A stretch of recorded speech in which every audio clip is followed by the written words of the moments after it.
Hi, I'm Hafiz. I'm a storyteller and a museum docent, and I work with stories within Maritime Southeast Asia. Hi, my name is Niranjan Pandit. I'm a creative director of an arts house. I'm also a composer, music director, and a bamboo flautist, playing different diverse musical instruments, specifically wind instruments across Southeast Asia.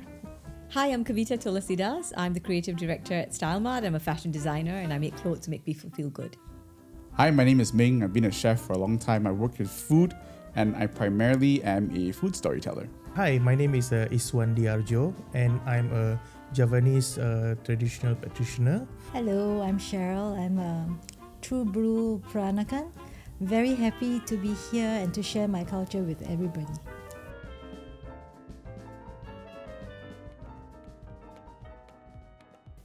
What's one cultural or religious tradition from your family that you still practice today, and why? My family tradition is we run a Kuda Kepang performance. Kuda Kepang is a traditional dance form from Indonesia, which they use the Hopi horse dance. But there's always a taboo saying that when you get into Kuda Kepang, you get into trance.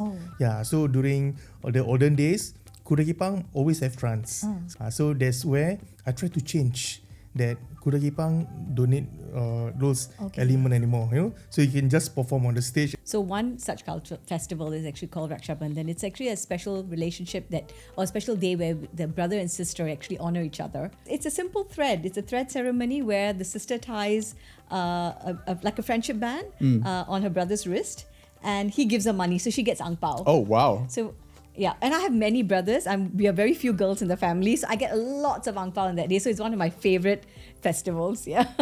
I think Kanduri is a communal gathering as well as feast.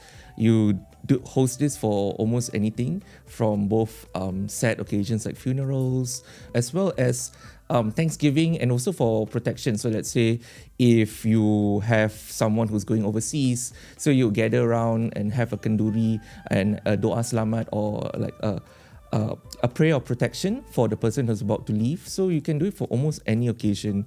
And really within kanduri itself is really the gathering and also the sharing of stories. So it's really packed into one within that cultural practice itself. This dumpling thing in particular has been almost like a new thing that my cousins have initiated. And we have input from new cousins from across the world, and everyone sort of gets together, and now we make dumplings together as a specific thing for ourselves. Everyone just gets their hands dirty, and the expectation is that there's one table where everyone puts in the effort to make a meal. Little did I know the significance of this 9-day celebration of Goddess Durga. There was also this play that goes on at Mariamman Temple, and I only know the depth of it once I got married. And then I'm saying that my wife was so involved with this play. So it all went back to this 9-day festivals. And this is where also I was exposed to different kinds of musical genres within the Indian music arena. I love the kabaya. My grandmother wore it, my mom wore it, my grand auntie wore it, everybody in my family wore it. And I love it so much because it is so prominent in Southeast Asia. The Malays wear it, the Indonesians wear it, the Balinese wear it. And the Peranakans have their own version of kabaya. I remember very well my very first kabaya at 16 years old. But I also felt very old because at that point in time, no young people were wearing kabaya. I mean, it was only the aunties, the grandmothers that were wearing it, right? And I remember my grandmother would be wearing, and many of us would be saying, hey, Mama's not wearing anything inside, because it's so transparent. And so then when I started wearing my kabaya, I felt a little bit old, but at the same time, I felt that I am a Peranakan now. Yes. What's one moment where you felt tension or conflicts between keeping a tradition and living your everyday life? So I face this tension every time I play the flute. Every time I take the instrument, there's always a part of me always tensed up about keeping it to tradition and aesthetics, while also following my aesthetics. I don't know whether there's a component of being an imposter, but largely there's always this tension about whether people here or even my own family members can relate to the ragas that I play, or that music, that particular gamaka that I play. So sometimes the audiences have to think about who, why, where, and all this before I play a certain form. With different generations, there's always the old and the new, and there's a bit of a push and a pull factor. We try to be practical.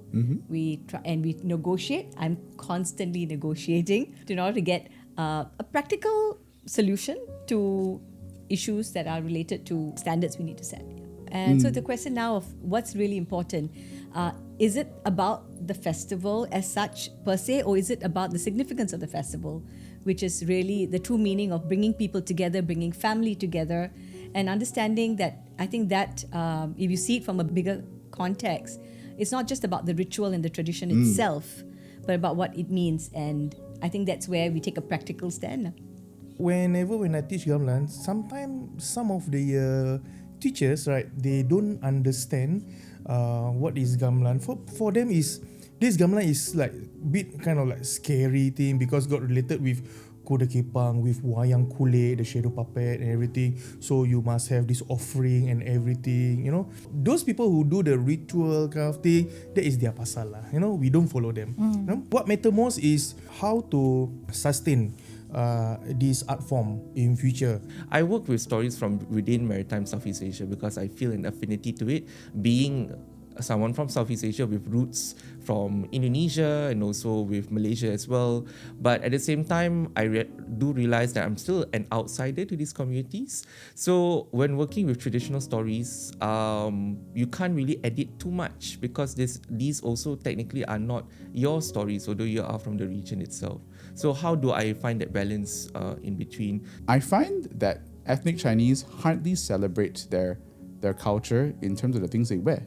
Case in point, coming for this very fun interview, Kavita is decked out in traditional wear, and here I am wearing like normal stuff. Maybe a Mandarin call it. No, it's not even that, okay? But during all of the festivities that you see your fellow Singaporeans attending, right? On the streets, visiting people's homes, you will see them in ethnic garb. You hardly see Chinese wearing Chinese things. And I can't help but wonder if this is because we've shed some of that cultural significance. But here I put polyester jackets because they can look quite nice, but they're terrible to wear and they're not practical. So walking around, going to a restaurant, everyone's going to sweat. We still do it, but I think there is something to be said about finding ethnic clothing, Chinese ethnic clothing, that is made in a higher quality, that's more accessible, and that doesn't exist much because there's no demand for it. The greatest fear for me is that my children will not know what is the best cooking. And if they say that their mom's cooking, which is me, is the best, then that's really sad because they never got to taste my mom's cooking or my grandmother's cooking. You know, it's really sad. And I think further down, our generation will also be like that. They will never get to taste the good old food done in the traditional way. So that is the greatest fear for me. Singapore brings together many traditions and cultures. How does Singapore's diversity shape your idea of what it means to be Singaporean? Just today, my team and I went for lunch. We went to a hawker center, and people are ordering things from all the different stores. And we just sat down and ate. And there were different ethnicities there. The different food came from different ethnicities. And no one found it like, oh, this is wonderful. We're sharing food and cultures. We're just being Singaporean, eating food. Yeah. And I think normalizing that and reminding ourselves that this is daily life. Yeah. This is nothing special for us. This should carry on and be our baseline. Correct. This topic is very close to me. Usually I discuss with my teacher because my teacher is an artist in Indian diaspora and I'm an artist in Southeast Asia. Yeah. How are we so different? And then when I reflect and then I realize there is a vast difference because the people that I associate with are Chinese and Malay as well as so many other kinds of people in Southeast Asia. I play Dayang Sampan melodies. I do melodies like Wow Bulan from the Diki Barat. So I realized that my ecosystem is this, and as I embrace diversity even within Singapore, I actually get to live what it is to be a human. That we have this lived human experience, and all of us are the same. We just live together and embrace life. So like what's in Singapore, we have our own style of what is kuda kepang in Singapore style, which is example what we did previously. we perform kuda kepang performance, but with a different drums. Chinese drum, we have tabla, and also we have a Javanese drum, which fused together, and also we have darbuka from the Arabic drums, right, to create the kuda perang. Kuda perang is a war dance. So we create that war dance with this kind of multi-ethnic drums, which perform with a kuda kepang performance. We all love food in Singapore. I mean, Singapore oftentimes is that food is a pastime of the nation itself. Mee siam, we definitely will associate it with the Malay community and also with the Peranakan community. But if you look at the ingredients, bihun, tauco, tauqua, but the way it's presented is definitely not something that you'll find in China, although they are from those regions. So it has been localized and adapted. You cannot immediately pinpoint, all right, there are Chinese ingredients, so therefore mee siam is a Chinese dish. It does not work that way. There's like this incorporation of different elements within that makes it totally unique itself. You really do need to be in the moment to feel and see these things, and only when seeing this, then you can take a look and like deconstruct. Then you can see these different elements, but they still come together as a whole, as a very harmonious whole. Yeah. Peranakans are so much like Singapore. We embrace the best parts of every culture, put it into this melting pot of what we call Peranakan, and call it our own style. Peranakan. So, we have a lot of Malay cultures in us. We are fighting about our food, jewelry from Indonesia. Of course, we have so much Chinese in us as well. As I said, orang Cina, bukan Cina. But then we also have Hokkien, a lot of Hokkien terms in our Baba language. Yeah, so to me, Peranakan equals to Singapore.